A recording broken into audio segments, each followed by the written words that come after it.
Jadi kalau nanti, aturan saya mengikuti aturan itu, kalau nanti kita melanggar, kalau PNS ada yang berbuat di belakang saya dan sampai ketahuan, saya bisa lapor BKD, tidak patuh aturan. Kalau yang honorer, saya bilang gitu, kasarnya saya PHK. Saya mempertahankan jabatan saya dengan PPDB. Saya bilang, kalau gara-gara saya PPDB ini menurut orang lain salah, jabatan saya.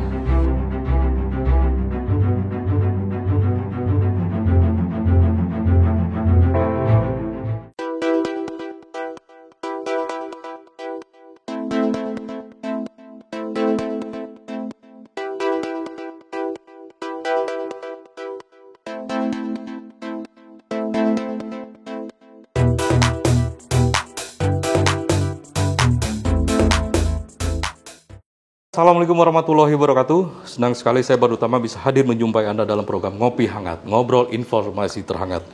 Dan kali ini saya berkunjung ke salah satu sekolah negeri yang ada di Kabupaten Tangerang, yaitu SMA Negeri 1 Kabupaten Tangerang.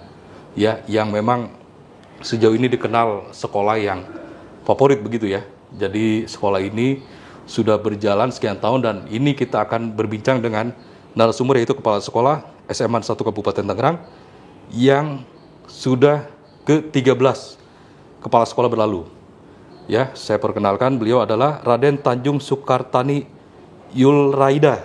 Assalamualaikum Bu. Waalaikumsalam warahmatullahi. Sehat Ibu? Alhamdulillah. Saya panggil Bu apa nih? Bu Tanjung saja. Bu Tanjung, mantap. Ibu sudah vaksin? Sudah. Oke, berarti kita buka masker Bu ya? Oke. Boleh siap.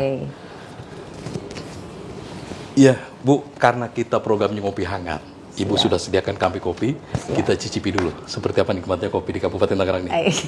Siap, monggo Bu. Beda mungkinnya dengan di Serang.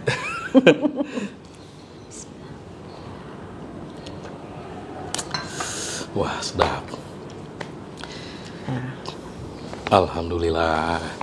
Siap, Ibu Kepala Sekolah Bu Tanjung ini. Saya memang sering lah kalau untuk di Tangerang ini ketika kita melalui akses jalan utama, tentu kita akan melihat sekolah negeri Seman 1 Kabupaten Tangerang. Nah, Seman 1 Kabupaten Tangerang ini tentu saya perhatikan memang menjadi sekolah favorit. Begitu ya. Karena memang sudah SMA Negeri 1 dan ini termasuk sekolah paling tua. Betul. Begitu ya. Apa sih sebenarnya Seman 1 menjadi sekolah favorit? Apa indikasinya? Ibu melihatnya seperti apa? Minat masyarakat masuk sini. Itu yang kelihatan. Mungkin indikasi kenapa jadi favorit. Yang pertama, ini sekolah pertama. Dulu itu filial Jakarta loh. Pilihan Jakarta, oke. SMA 65 kalau nggak salah. Nah, di sini berdiri tahun 65. Itu ditandatangani oleh Pak Sadikin ya? Ali Sadikin? Oh, Gubernur Jakarta waktu iya, itu. Dulu. Karena kan ini masih filial. Oke. Nah, dulu tuh katanya nih ceritanya, dulu tidak di sini tempatnya kan, katanya sih sepertinya di tempat mana gitu, nembeng lah ya, numpang. Beli di sini tahun 65 itu, nah waktu itu kan masih rekrutmennya itu seleksinya kan lewat NEM. Nah kesini itu NEM-nya selalu paling tinggi sampai tahun 2000 berarti kalau sekarang 2022, 2018, 2017 lah ya. Itu masih sifatnya sehingga NEM-nya tinggi-tinggi dan kebetulan memang alhamdulillahnya anak-anak di sini itu karena didukung masyarakat kali ya. Masuk perguruan tinggi banyak. Setelah masuk jadi pejabat ya banyak. Jadi kan setidaknya mereka seperti terah ya. Keluarganya SMA 1 dulu lulusan mana kok jadi pejabat. Akhirnya kan mindset mereka bahwa lulusan SMA 1 pasti jadi pejabat. Betul. Ya, alhamdulillah memang. Terframing seperti itu ya. Sepertinya karena saya sering ada alumni ke sini, Bu, saya alumni sini, anak saya pengen di sini. Tinggalnya di mana sebenarnya? Yeah. Taunya jauh. Nah, kalau jauh, kalau misalnya zonasi nggak masuk, kalau sekarang kan zonasi ya, berarti sistemnya pakai prestasi atau yang lainnya. Nggak bisa masuk, Bu. Ya karena meskipun alumni juga saya nggak ada prioritas sama semua gitu. Nah mungkin ini tercapture lah di benak mantan-mantan atau alumnis di SMA 1 Kabupaten Tangerang. Ini sejak dulu memang konotasi seperti itu. Sekolah favorit. Dan ini adalah generasi ke-13. Anggaplah seperti itu. Ibu sebagai kepala sekolah yang ke-13. Nah, beban nggak sih sebenarnya mempertahankan prestasi atau stigma positif tentang sekolah ini sehingga mungkin di posisi ibu saya harus lebih fighting atau saya harus lebih prestasi dari sebelum-sebelumnya? Sangat beban. Karena kan secara politik. Mungkin kan ada orang yang ingin masuk ke sini nih. Betul. Jadi ingin jadi kepala di sini pasti. Ketika saya masuk sini, kok bisa seorang Tanjung masuk sini? Ya saya walau alam ya. Penilaian pimpinan kan apakah karena prestasi saya atau karena apa? Yang jelas kalau saya siap ditempatkan di mana saja. Jadi ketika saya masuk di sini, kebetulan itu pengawasnya Pak Suryaman, adiknya alumni sini yang sekarang itu kalau nggak salah di kepolisian sih pejabat. Nah itu Bu Tanjung, ini. Beban tuh langsung. Iya. Ini loh S100 seperti ini. Ya Pak, tapi kalau saya lihat sistem pendidikan sekarang dengan perekrutmen sistem zonasi, sepertinya harusnya tidak seperti itu. Betul. Itu kembali kepada proses kan. Memang jadi tanggung jawab termasuk teman-teman Bapak Ibu guru juga. Ketika dulu mindset sekolah ini bahwa sekolah bagus dengan nilai tertinggi, kan pengajaran pun ketika menemukan anak-anak yang luar biasa pasti tidak terlalu beban buat guru-guru mengajar. Nah ketika sistem ini berlaku, muncullah masalah dan kendala dan apa yang dirasakan oleh Bapak Ibu guru. Contoh misalnya dulu kan anak ketika disuruh begini itu tugasnya banyak, mungkin ada banyak alumni mengatakan tugasnya wah karena memang dipersiapkan perguruan tinggi. Kalah lah. Ini selalu begitu. Nah sekarang ketika dibuat begitu pada anak yang tanda kutip memang rata-rata itu beban. Betul. Nah termasuk guru-guru saya bilang ini adalah tantangan buat kita. Jadi saya tertantang karena bukan kita aja sebetulnya semua sekolah. Nah harapan saya sih ya pemerintah dan masyarakat daerah lokal sini, orang tua terutama, tidak hanya karena masuk SMA kemudian jaminan begitu. Iya betul. Kan itu peran kita nggak hanya istilahnya ya separuh lah. Kita di sekolah sekian jam di rumah mereka. Nah itu ya memang berat, bebannya berat. Tapi saya punya, alhamdulillah saya punya jiwa yang ingin selalu explore gitu. Ada sesuatu penasaran gitu. Saya harus bisa, gimana caranya? Ya saya seiring berjalan banyak dibenahi apa gitu banyak. Masukan dari teman-teman juga. Betul, memang berat memang. Iya, memang tantang buat kepala sekolah ya untuk mempertahankan ini ya. Betul. Itu juga menjadi trigger buat siswa juga ketika kepala sekolahnya dianggap berhasil, maka ke bawah juga akan ikut seperti itu. Betul. Oke, dan di sekolah ini pasti tentu setiap sekolah ada yang diunggulkan. Nah, kalau Seman 1 ini apa sih yang diunggulkan menurut Ibu? Sampai saat ini saya masuk ke sini, teman-teman itu masih ke bidang akademik. Jadi ekskul ada. Jadi prioritasnya masih menuju ke perguruan tingginya. Nah, padahal kalau saya prinsipnya, kalau sekarang apalagi ya mungkin karena teman-teman mungkin karena selama ini kan selalu mendapatkan anak yang super lah bisa dibilangin dengan nilai tinggi. Jadi akademik yang mereka betul-betul tapi seiring berjalan sih sekarang saya lihat juga itu juga berjalan, tetap berjalan. Cuma kelihatannya ya ini kita nggak ada yang terlalu diunggulkan. Betul. Bersamaan aja akhirnya berjalan seiringan karena olahraga pun ternyata menunjang ke sini. Akademis juga. Jadi saya juga harus komitmen dengan anak-anak yang aktif pun bahwa mereka karena tuntutan masyarakat di sini tetap kan akademis tinggi. Betul. Lulusan sini gini kan bukan semata-mata dari olahraga atau dari seni. Jadi tetap mereka aktif boleh. Lomba hayo, tapi akademis jangan ketinggalan. Jadi kita kalau di olahraga, mereka inginnya olahraga aja. Sementara kan kita dituntut punya prestasi secara akademik gitu. Semuanya harus berprestasi ya. Betul. Jadi jangan di suatu bidang saja gitu ya. Dan terutama karakter mereka. Pembentukan karakter. Iya. Apa yang dibangun karakter di sini? Saya sebetulnya itu sudah dari dulu ya. Hanya kan kalau sekarang pemerintah pun sudah mulai menggalakkan dengan pelajar Pancasila. Profil pelajar itu sebenarnya dari dulu sudah. Hanya mungkin fokusnya karena itu tadi. Sekarang dengan kurikulum yang baru sekarang ini bukan kurikulum baru sebetulnya ya. Penyempurnaan. Bahwa dianalisa entah mulai kapan itu penganalisan kan menteri kita kan ini ya. Bahwa ada penurunan karakter pemuda Indonesia sekarang. Banyak yang mungkin kurang cinta produk kita, kurang cinta budaya kita kan dengan K-pop dengan apa kan mereka. Nah itu sekarang, makanya saya kepada teman-teman guru bahwa anak pintar kalau tidak berkarakter saya bilang percuma. Tapi anak berkarakter ini bisa-bisa aja itu bisa dibentuk suatu saat nanti. Karena kan pembelajaran kan akan terus berjalan sepanjang hayat. Sementara pembentukan karakter itu pada saat itu lo mendidik dan itu tumbuhnya kan nanti hasilnya. Nah itu yang sekarang saya ingin bawa bentuklah anak-anak kita menjadi punya karakter yang baik. dengan cara merubah cara mengajar, merubah cara menghukum, merubah cara berbicara. Jadi memang membumbui karakter ini masuk dalam program. Betul. Iya, pendidikan berarti ya. Betul. Itu secara umum iya, nasional juga iya. Iya, Tapi saya juga menekankan. Memang karakter ini adalah tabungan di masa depan begitu ya. Betul. Sulit menanam karakter di era sekarang ya. Betul. Apalagi serangan teknologi luar biasa Bu ya berarti betul. ya. Itu yang sekarang tugas utama itu membentuk ya anak-anak yang luar biasa dari segi sikap, attitude-nya ya lah. Iya. Karena kan anak sekarang punten-punten karena memang pandemi lama, kadang dengan guru lewat aja. Akhirnya kan saya baru berkesempatan upacara kemarin, minggu lalu. Baru ketemu lagi dengan anak dalam bentuk besar itu saat itu. Perdana, ada di YouTube-nya.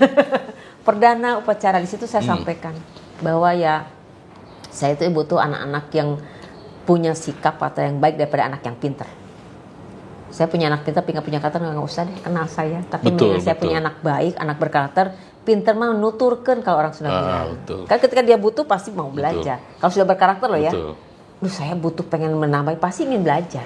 Betul. Tapi kalau nggak punya karakter, betul. Meskipun pintar malah minterin nantinya. Betul. Banyak ini, kan? Wah, ini luar biasa nih. Ini pesan kepala sekolah ini luar biasa. Memang harus karakter dulu dibentuk Bu. Betul. Iya, pendidikan bisa menyesuaikan nanti karena kalau karakter itu menentukan attitude. Betul. Iya, terus kesantunan, keberhasilan. Oke. Bu, berarti Ibu menyarankan sebenarnya ketika mereka lulusan dari sini seharusnya mereka masuk ke jenjang berikutnya ya, perkuliahan lagi ya? Betul, karena kalau SMA untuk sampai kemarin itu masih bukan wajib kan sih, SMA itu peruntukannya memang untuk mempersiapkan anak-anak masuk perguruan tinggi. Oke, Bu, ini kaitan tentang zonasi. Banyak informasi yang kita himpun, risiko dari zonasi adalah jual kursi. Iya kan, ini menarik kalau saya bahas di sini nih. Ya, siap. Apalagi cuma satu Kabupaten Tangerang, tentu ini challenge besar atau tantangan besar sebagai kepala sekolah. Menentukan kebijakan, ya, terus pressure di luar sana yang pasti sangat terasa banget dan itu harus menentukan sikap sebagai kepala sekolah. Nah, ada nggak yang seperti itu kira-kira di Kabupaten Tangerang? Banyak. Jadi pressure di luar banyak ya? Luar biasa. Apalagi SMA 1. Saya baru masuk sudah wah. Nah, apa yang Ibu coba screening itu untuk antisipasi nih? Nah, saya kan ketika Permendikbud tentang PPDB itu ditentukan bahwa ada sistem zonasi sekian persen, bukan persen, zonasi ini. Nah, daerah kan menentukan berapa persentasinya.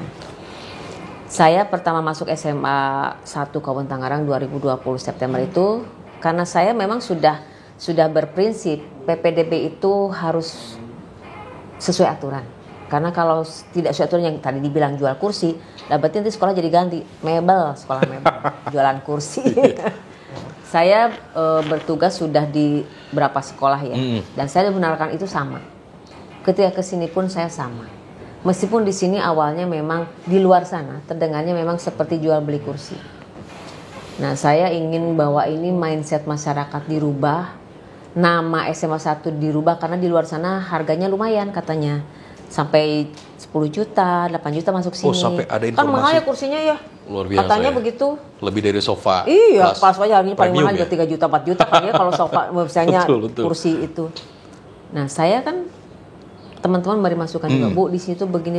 Meskipun di dalam tidak, di luar sana menjual. Mereka kesini dengan pressure kan, ya kepala sekolah entah apa yang dijadikan titik lemahnya sehingga mereka diterimalah.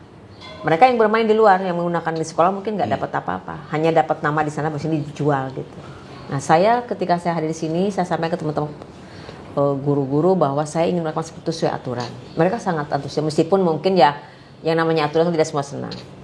Tapi saya kemudian saya bentengi itu dengan saya mengundang stakeholder dari mulai komite, muspika, kepala sekolah. Itu saya undang. Kita membuat fakta integritas bahwa saya ingin melaksanakan PPDB dengan aturan yang berlaku. Luar biasa. Walaupun itu secara psikologi jadi beban juga ya. Karena pasti orang yang minta ini bukan orang biasa gitu ya. Ya mungkin itu sudah rahasia umum kali ya. Nggak usah di ini juga ya. Nah, saya sampaikan itu, kemudian bertangan, kita foto bersama, tempel jadi sering berjalan kan tetap. Jadi komitmen dibuat terus ditempel supaya itu menjadi aturan yang selalu diingat mereka. Betul. Gitu ya. Iya, betul. Alhamdulillah sih beberapa sudah ketika biasanya mungkin ini Pak Punten gini, oh iya, Ya saya dengan Tapi bicara mencoba itu, pendekatannya secara persuasif. betul. Saya undang, kemudian saya sampaikan bahwa aturan gini, termasuk kita menggunakan KCD, sosialisasi kan, kemudian komite hadir semua, yaitu saya sampaikan. Maka itu adalah benteng untuk saya karena memang selama ini kan banyak ada namanya aturan, ada kebijakan. Nah, ketika kebijakan disampaikan ke kepala sekolah kan bisa bermacam-macam. Oh, saya nanti mau nambah rombel atau apa. Nah, saya sudah sampaikan saya ingin sesuai dengan Dapodik, aturannya 36, rombel 12. Selesai. Saya tidak mau nambah dan sebagainya. Nah, memang profesornya Jadi memang banyak yang ingin menjamin A, B, C gitu ya? banyak. Artinya mungkin ya, saya kategorikan ini ada oknum misalkan di pemerintahan yang ingin coba membantu begitu ya. Tapi tetap, Ibu masih komitmen, konsekuen dengan resiko apa segala macam gitu ya. Alhamdulillah. Luar biasa, ini jadi percontohan ya, cuma satu ya. Kalau bisa menjamin memang Iya, sulit akhirnya, sekali. nah dari situ karena saya ini gitu ya, tanda kutip saya menolak hal itu semua. Akhirnya dari Dinas Pendidikan sekolah kami ditunjuk untuk mewakili Dinas Pendidikan Sekolah Zona Integritas. Kita dibina inspektorat untuk menjadi sekolah menuju WBBK, itu apa panjangannya. Dari mulai ke tahun kemarin setelah PPDB. Karena dinilai mungkin berkomitmen itu. Ya saya bilang beban juga ya. Iya, tapi ya mudah-mudahan dengan itu kan jadi pembelajaran buat kita semua. Meskipun kita juga belajar. Saya juga bukan manusia sempurna. Tapi saya berusaha untuk membentuk manusia. Ini loh, ini tuh kan tempatnya menggodok manusia yang nanti ke depan jadi para pemimpin. Betul. Kalau dimulai dengan hal yang buruk, Betul. meskipun mereka Outputnya nggak bakal menyadari, sama. Betul. itu terbentuk sampai nanti. Sedikit loh. Makanya sedikit loh dapat teman pers ya ke sana. Ibu emang nggak pusing nih dari sekian sekolah, ibu yang sendirian begini, nggak apa salah. Saya mau berbuat sedikit, meskipun nanti munculnya di 10 tahun ke depan sedikit, tapi mudah-mudahan bermanfaat. Walaupun konsekuensinya adalah jabatannya. Saya mempertahankan jabatan saya loh dengan PPDB. Saya bilang, kalau gara-gara saya PPDB ini menurut orang lain salah, jabatan saya. Ya karena kan saya tanyakan teman-teman pers yang kesini. Sekarang saya tanya, ini aturannya ini, saya ikut aturan, benar apa enggak? Benar, selesai. Saya nggak usah jawab panjang lebar kan, saya bilang. Memang lebih aman ikut aturan. Betul. Begitu ya. Daripada meskipun nanti pressure-nya kenceng, tapi ya alhamdulillah kan, karena memang kita alhamdulillah berjalan meskipun ya lumayan teman-teman saya, wakasek saya, panitia saya yang kena imbas di pressure di sini kan gitu. Iya, pasti saya yakin bukan hanya ke Ibu, guru lain ya kan. Betul. Ini juga sampai dimediasi oleh Polsek. Sampai segitunya ya. Pak Polsek sampai turun ke sini, sampai kita dijagi koramil dan polisi. Iya. Karena kan seolah-olah seperti ada demo gitu kesannya ketika anak-anak tidak masuk gitu kan. Oke. Dan ini sebentar lagi kita menjelang PPDB ini. Ini pasti akan terjadi lagi seperti itu. Ibu sudah antisipasi itu? Siap. Mudah-mudahan sudah berkurang. Karena saya sudah mulai, kan teman-teman guru kan tinggal di masyarakat sekitar ya. Jadi kalau dulu itu misalnya mereka minta tolong ke seorang guru, nggak bisa ikut aturan, tapi ternyata ketika ditolak menolong, ternyata dia bisa masuk. Nah akhirnya kan mindset mereka, guru ini mah nggak bisa, ternyata bisa kok, ada yang membantu. Nah mereka tuh ada galau, teman-teman guru kan ketika mengatakan tidak bisa, ternyata kok bisa, akhirnya kan mereka galau. Nah sekarang setelah diterapkan itu mereka sangat senang. Bu, enak sekarang menyampaikannya, ikuti aturan aja. Dan memang terbukti banyak yang gara-gara nitip pun tidak masuk. Karena tidak mengikuti aturan kan, meskipun mereka keluar biaya, ya tetap tidak bisa. Meskipun mungkin di antara itu ada yang mereka titip ke seseorang, padahal mereka prosedurnya sudah sesuai. Ya itu mah rezeki orang itu dapat istilahnya ya. Iya. Ya kita kan nggak mau tahu. Ada yang ngomong, kok itu bisa masuk? Ya kali prosedurnya sudah benar, nilainya mungkin bagus prestasinya. Enggak, dia masuk. Saya nggak ngeliat siapa dia. Orang itu sama semua. Kita kan sistem lihatnya. Yang ngeliat itu anak siapa, ini siapa. Iya. Intinya ketika itu ada aktivitas yang kurang baik di luar sana, itu urusan mereka. Yang penting prosedur tetap dijalankan di sini. Makanya saya sampaikan ke orang tua waktu itu Zoom dengan orang tua kelas 10. Saya sampaikan bahwa putra-putri Bapak Ibu di sini masuk ke sini berarti sesuai prosedur. Selamat. Ya kalau mereka ada yang terusik bahwa mereka ternyata pakai itu, tapi sebetulnya mereka murni sebetulnya. Ya itu mah berarti DL. Kalau anggaplah bisa, nggak mungkin 100% ini semua bisa di kantor atau di screening sama ibu sendiri. Ada nggak kira-kira ibu mengindikasikan mungkin pasti ada aja permainan di dalam, tapi ibu berupaya untuk menangkal itu gitu. Ada nggak sih? Sebelumnya kan saya sudah menyampaikan ke teman-teman berkomitmen. Dari saya masuk saya berkomitmen. Saya sampai terujar bukan sumpah serapah ya. Saya sampai yang gini, saya ingin mematuhi aturan yang berlaku. Yuk kita itu. Kalaupun dulu mungkin masih longgar, yuk kita jangan seperti itu. Sampai saya kalau kasarnya mengancam. Bapak Ibu, ini kan aturan yang berlaku yang melakukan gubernur loh. Diturunkan ke dinas loh gitu. Berarti kan itu aturan pimpinan kita. Oke. Jadi kalau nanti saya mengikuti aturan itu, kalau nanti kita melanggar, kalau PNS ada yang berbuat di belakang saya dan sampai ketahuan, saya bisa lapor BKD, tidak patuh aturan. Kalau yang honorer, saya bilang gitu. Kasarnya saya PHK.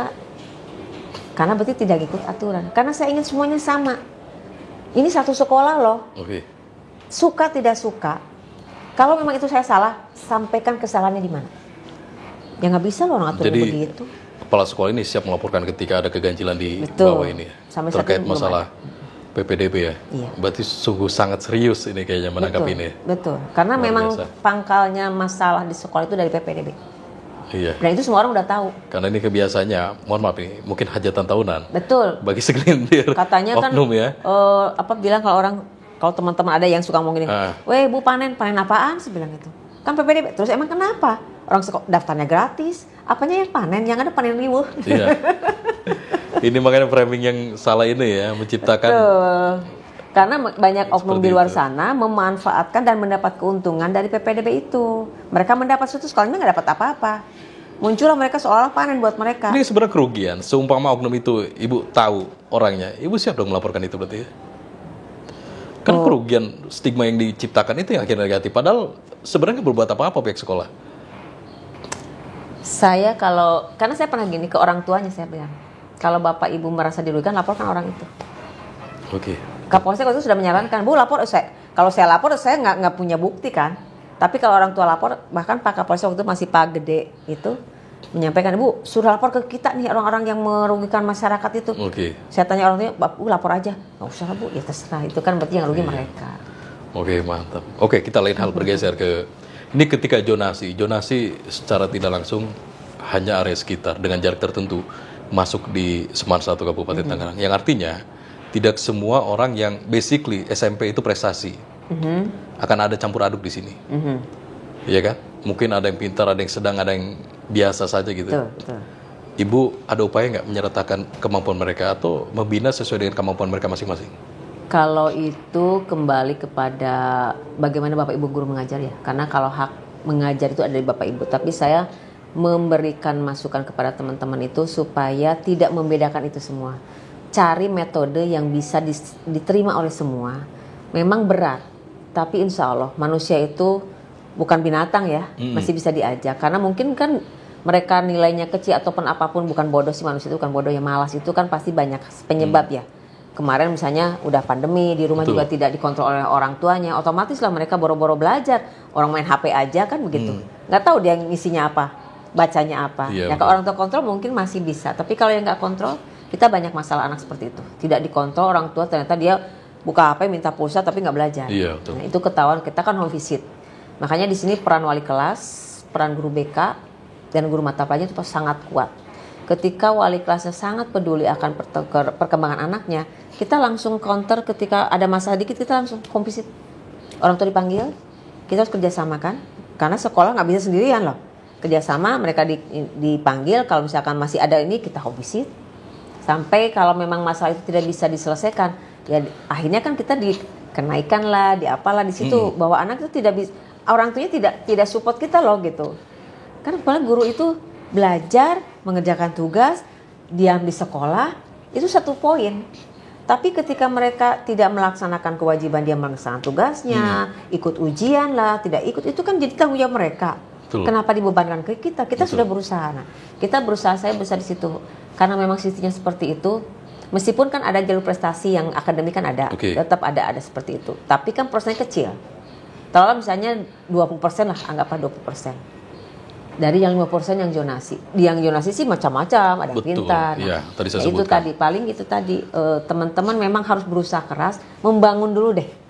Membangun menurut mereka merasa bahwa belajar itu suatu kebutuhan. Kalau udah butuh kan mereka pasti gimana caranya supaya saya nyampe. Nah itu yang sekarang ini kan minimal motivasi, merasa membutuhkan, ketika butuh pasti nyari. Ya kalau iya, betul. Iyalah kan kalau nggak butuh bodo amat sepertinya Iya, nggak butuh. akan cuek-cuek saja. Iya, tapi kalau merasa butuh pasti nyari, ngejar. Nah itu tinggal kalau sudah begitu. Jadi memang gurunya termasuk wali kelas harus peran aktif begitu ya? Sangat. Jadi kan mereka punya grup anak-anak, ada punya grup orang tua. Mereka concern. Ketika orang tua peduli, mereka komunikasi. Untuk gurunya sendiri ada reward and punishment nggak kira-kira ketika memang gurunya tidak? Karena pasti pengaruh. Murid gimana gurunya kan begitu, ada istilah seperti itu. Ibu di sini menerapkan itu nggak sih? Karena saya baru ya, jadi saya masih sampai sekarang juga penyesuaiannya banyak. Ini kan sekolah lama. Siap. Sekolah tua.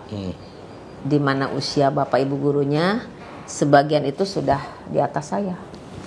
PNS-nya. Jadi ya saya bentuk pendekatannya tidak punishment reward. Ya saya paling personal aja ketika dalam rapat kan rewardnya dengan sendiri otomatis ketika baik saya ucapkan terima kasih. Tapi punishmentnya sampai saat ini belum sampai sejauh itu. Saya hanya memberikan tolong begini itu aja sih, persuasif aja. Siap capek kalau begitu ya berarti ya? Insya Allah. Saya untungnya masih muda. Iya, oke. Bu, ini kita sudah di akhir acara nih. Siap. Ibu, apa yang mau disampaikan untuk siswa atau untuk masyarakat sekitar, apalagi persiapan PPDB? Silakan Ibu sampaikan untuk pemirsa Banten TV.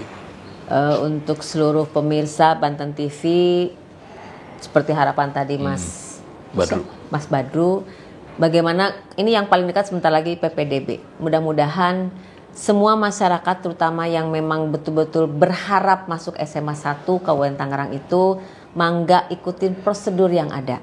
Kami melaksanakan PPDB sudah dengan aturan. Sehingga tolong pada masyarakat untuk tidak percaya pada oknum-oknum yang menjanjikan masuk ke SMA 1 Kabupaten Tangerang dengan tanda kutip. Kami tidak jual bangku, kami tidak jual apa-apa. Kami melakukan semuanya sesuai dengan prosedur. Sesuai dengan aturan nanti akan disampaikan pemerintah kepada kami. Mudah-mudahan semua berkenan. Sekolah itu bisa di mana saja. Karena namanya belajar itu bisa di mana saja, tidak hanya di SMA 1. Ya, silahkan kalau memang mau bersainglah yang sehat, tapi kembali pada takdir bahwa sekolah itu pun sama takdir dan nasib. Jadi mangga orang tua segera mendorong anak-anaknya untuk berprestasi supaya bisa masuk sini. Kalau memang tempat tinggal itu sudah tidak bisa diganggu-gugat kalau zonasi. Itu saja, mudah-mudahan semuanya bahagia, selalu semangat dalam menghadapi masa yang sampai sekarang belum kelihatan indah ya. Mudah-mudahan sebentar lagi indah. Itu saja, sehat selalu. Ya, oke, Bu Tanjung atau Kepala Sekolah SMA 1 Kabupaten Tangerang. Jadi tadi sudah beberapa poin disampaikan, memang harus seperti itu kondisinya. Ya, saya juga menyampaikan mungkin memang hati-hatilah untuk bermain atau jual kursi di luar, karena resiko Anda juga nanti berurusan dengan hukum. Tentu SMA 1 bisa menjadi rujukan ya. Integritas sekolah yang memang menerapkan secara profesional, baik sistem atau baik prosedural. Dan terakhir saya pamit undur diri, saya Badru Tama berikut tim yang bertugas. Pamit undur diri, wassalamualaikum warahmatullahi wabarakatuh. Bu Kopi silakan.